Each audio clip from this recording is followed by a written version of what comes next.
Σε πυρετό προετοιμασιών βρίσκεται η Miss Ελλάς Ηλιάνα Παπαγεωργίου.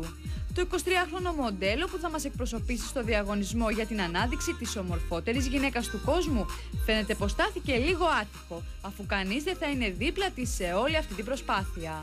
Δυστυχώς φέτος ούτε εγώ θα μπορέσω να είμαι εκεί, διότι ετοιμάζουμε τον προκριματικό των ελληνικών καλυστείων και ούτε η οικογένειά της μπορεί να πάει, γιατί είναι μακρινό ταξίδι. Μόνη όταν οι άλλες γύρω θα της κάβουνε το λάκκο. Γίνεται πάρα πολύ παρασκηνιακό παιχνίδι, αλλά πιστεύω ότι αυτό δεν επηρεάζει το αποτέλεσμα.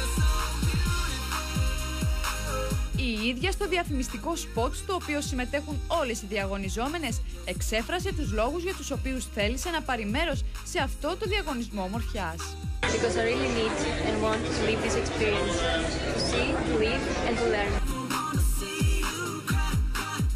Το κορίτσι που και κλεισμένων των θυρών αποφασίστηκε να μας εκπροσωπήσει σε αυτόν τον διεθνή διαγωνισμό, κατά τα λεγόμενα του κύριου Πρεβελάκη, είναι εστεμένη με άποψη.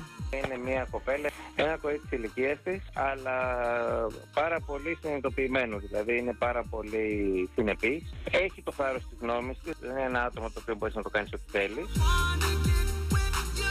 Η Ηλιάνα ωστόσο δεν είναι από τις τυχερές. Δεν πρόκειται να κρατήσει το στέμμα για ένα χρόνο. Τον Οκτώβριο κιόλας θα θεωρείται η παλιά, αφού θα ξαναγίνουν καλυστεία και μάλιστα υπερπαραγωγή. Στόχος μου είναι να γίνουν κανονικά. Παρουσία κοινού, μια βραδιά με ζωντάνια και πολλές όμορφες κοπέλες. Και η επόμενη Miss Ελλάς θα πάει Λονδίνο. Μου είπατε ότι τον Οκτώβριο θα κάνετε τα καλυστεία, γιατί θέλετε να στείλετε τη Miss Ελλάς στο Miss Κόσμο, στο Λονδίνο.